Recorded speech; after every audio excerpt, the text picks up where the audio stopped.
My name is Mia Pappas. I am from, I have to look at my notes. This is weird. I'm from Baltimore, Maryland. And my three main archetypes were nurturer, connector, ruler. But I would say they were all very, very close, like one off from one another. So that's me. Hello. What I would love to hear from each and every one of you too is thinking about your combination. All of the other archetypes have connections within each other, and this is what's going to be you guys are going to love this in the next round of SMA, because we're really going to look at where each archetype are cousins with each other.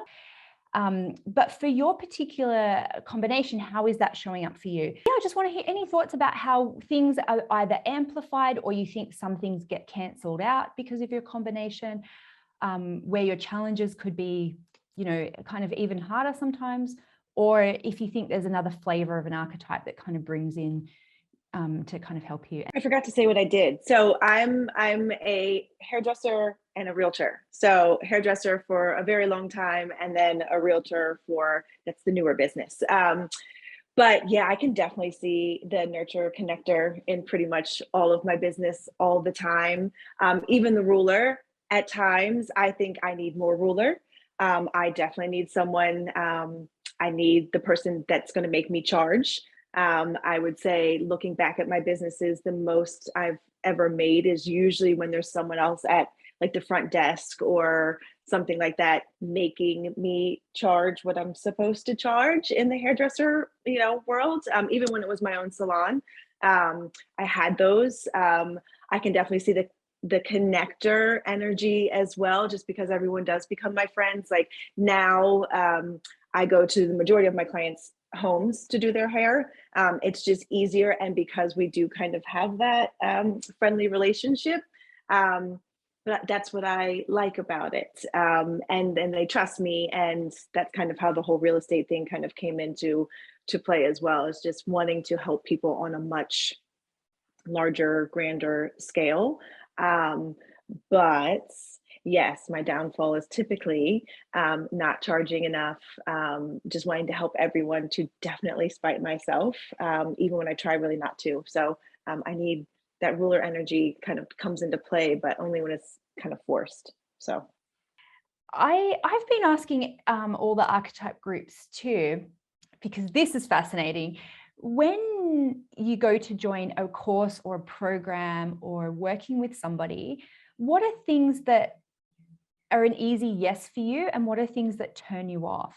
So what makes me not buy a program for me is like that hard push, hard sell, buy now, all screaming up in your face. That is, nope, that's an instant pass. Nope, I'm not even gonna dive any further into that. What makes me purchase, I'm a slow burn type of person. So I'm going to follow you for a little while. I'm going to look at something that you wrote. I'm going to follow your blog. Then I'm going to look you up a little bit more. Then I'm going to listen to a podcast. Then I might do one of your free courses. I'm going to make sure and grow with you type of person. And then once I'm all in, I'm all in. Then it's like you and me to the end. And then I'm like your best cheerleader. So that's definitely connector stuff there. Okay, so here's a question that no one mentioned: giving back. So is it important to you to see that somebody gives back with their business or with their launch? So what if it was then a surprise on the thank you page to say, hey, and we're going to donate, this, because we always donate for launches, but we don't do it as part of our launch. We don't talk about it really.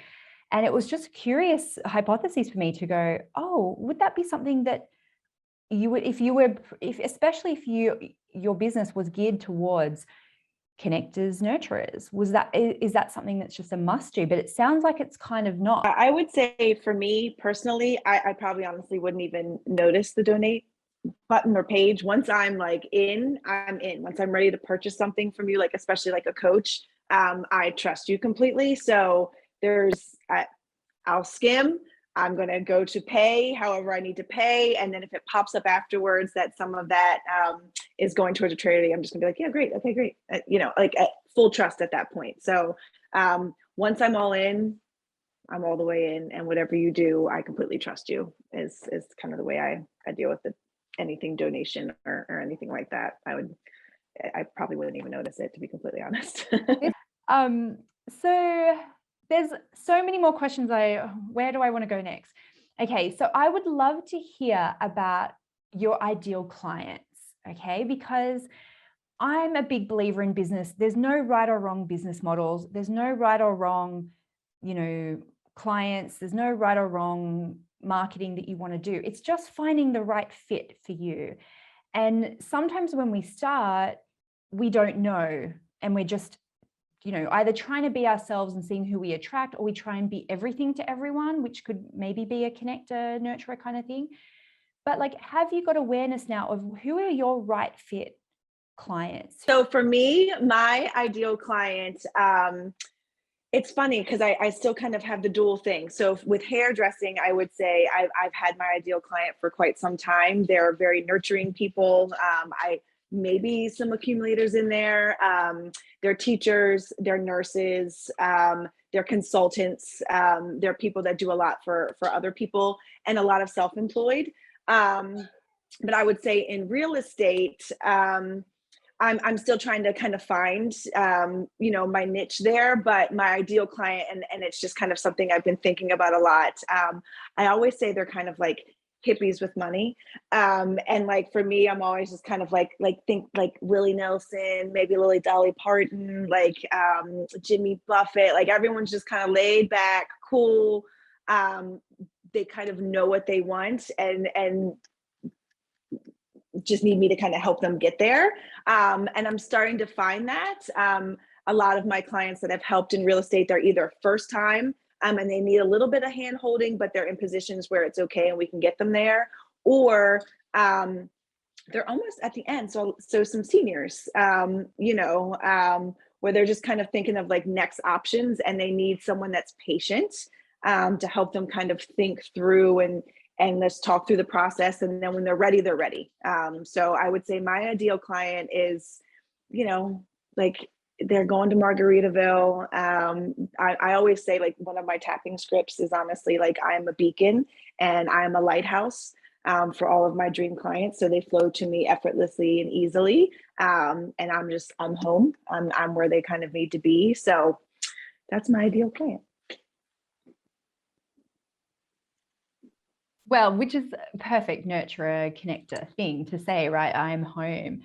And I think what's fascinating, Mia, is your two professions are such perfect examples of there is a client for every style. Because if you think of hair salons, there's a hair salon in every culture, every town, every socioeconomic, whatever. And we all know what a celebrity salon looks like. Everyone can see it. And part of that for a celebrity is the experience of paying high prices and being in that space. You can never have a celebrity nurturer salon in one, because it's a completely different target market. The marketing, so, you'd never have to say to celebrities, you're worthy of being taken care of as well. Whereas a salon that is for a more nurturer, it's a different thing, isn't it? Like they would feel a little bit more guilty. And how many of your clients do you have to sort of say, no, I will dry your hair. You don't have to leave with wet hair. Yep. Yep. Yeah. Like that for me was always just kind of part of it. Like when I had my salon, it was just whatever I could do to make you feel comfortable. I was definitely the stylist. I've had my clients for such a long time. Like my hairdressing clients I've had for such a long time. Like I've been there with your children. I've been there with weddings. I've been there with divorces. I've been there through deaths. I've been there through illnesses. So yeah, it's all encompassing. But it is, a lot of it is like, no, here, just read the magazine. It's fine. We don't have to talk at all. Actually, we're just not going to talk. Like, it's fine, whatever you need. So that's definitely my clientele. And that was actually definitely the type of employees I started to attract when I had my own salon. Was a much more nurturing type. I did have a couple celebrities, and it just didn't quite jive, just because there wasn't enough, like, I hate to say it, but like me with it. there just wasn't enough. It was way more focused on like the other people and just doing whatever it was to kind of keep it real chill. I would love to hear from everyone. What is your last archetype? And you might not know, but you might just intuitively know, because I find we actually get a lot of information from that too. And that can either show up where you need to hire in people for your team. So for me, connector and nurturer are not my highest. So I need to make sure I have customer service people on my team to bring that nurturing energy, right? That's a massive gap. I believe my last ones were accumulator and celebrity, which I would say the accumulator for me totally makes sense. I believe my husband is an accumulator. So for me, anytime I can see someone spend money, it really truly is like, how do you do that? I have no idea how you do that. Oh my gosh, teach me, please. So that for me is last, dead last. And celebrity is close second, just because I don't necessarily care about labels of certain things. I would say when it comes to the hair products, I am very much a celebrity when it comes to that. But otherwise, like, yeah, that for me, like brands and being done all the time, like a part of that, yes, because of the hairdressing, but it's still very chill. Like I've tried all the eyelash extensions. I really wish I could do that. I really wish I could. I can't. It drives my eyes crazy. Same with like nails and things. It's just not, it's not me. So for me, those are kind of my last two. And what I noticed though is some of my real estate clients and even my hair clients are accumulators, like for sure. They, they're numbers people. We go over contracts, and I love it because for them, it makes me kind of think in a different way. And same with celebrities. I have my weekly for the client that I've done for a very long time. It's a weekly blowout. She's like, that is just, she used to work in New York. That for her is something that we do. And she's just going to continue to do it until my arm does not work anymore. So, those for me are my last two. Is there a message that you would have for other people with your archetypes about, why they should join SMA? Like, is there? Yeah. Yes, I would say, so if nurturer, connector, ruler, I delved into it. For me specifically, like I kind of felt like I'm wanting to work towards my ideal client and marketing, and finding people to kind of fill in the gaps. So for me, that's what SMA has kind of brought in, is really diving into each type and then being like, yeah, okay, I need more accumulators in my life. I need a ruler because my ruler's real small. She's in there, but she's overshadowed a lot by the nurturer. So I need those people. And I would say for me, that's definitely what SMA has brought in. And just the constant, like I constantly go back to it. Like, okay, yes, I can implement that now. And there's just so much that you can kind of keep revisiting it. But yeah, I would say the nurturers, and you're allowed permission. It gives you permission. You give yourself permission. It's a lot of like, yes, it's okay. It's okay to spend the time on this. It's okay to spend the money on this. It's okay to think about yourself. It's okay to say no. All those types of things. So that for me is what SMA has brought.